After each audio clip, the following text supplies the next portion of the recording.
Hi! Ito nagluto ako ng vegetables with meat para gawing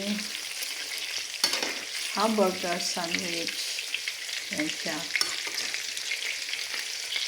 So,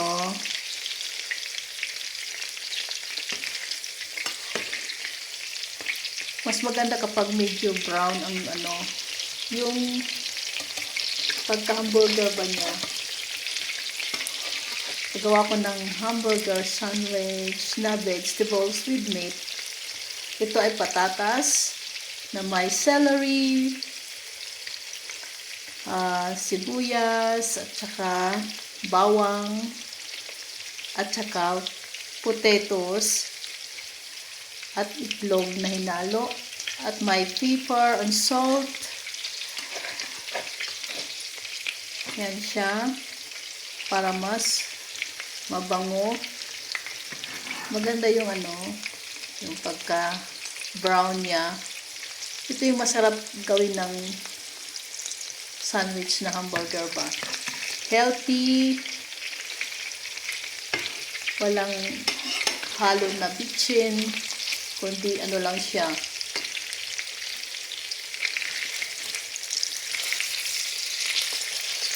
Natural.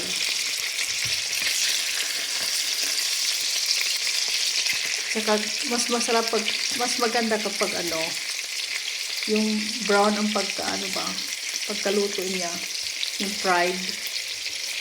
Yan. So yan kapag brown, mas maganda yung crunch siya.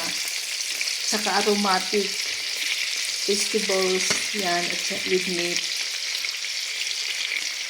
So, yan. Pinirito ko siya sa olive oil na mantika. Kaya healthy food siya. So, mamaya gagawa ko ng sandwich. Ito yung masarap na pang-hamburger na sarili kong luto. 1 AM na dito. Karating ko lang galing sa trabaho. At sabi ko magluto ako para pambaon bukas na sandwich. At naglaga din ako ng malaking itlog na XL. So yan.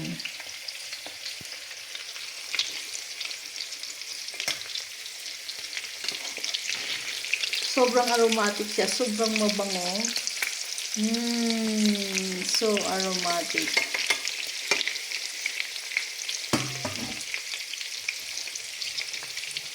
Maganda talaga pag sariling luto natin sa bahay. Kasi malalaman natin yung malinis at anong mga halo, di ba? Yan. So thanks for watching my simple video.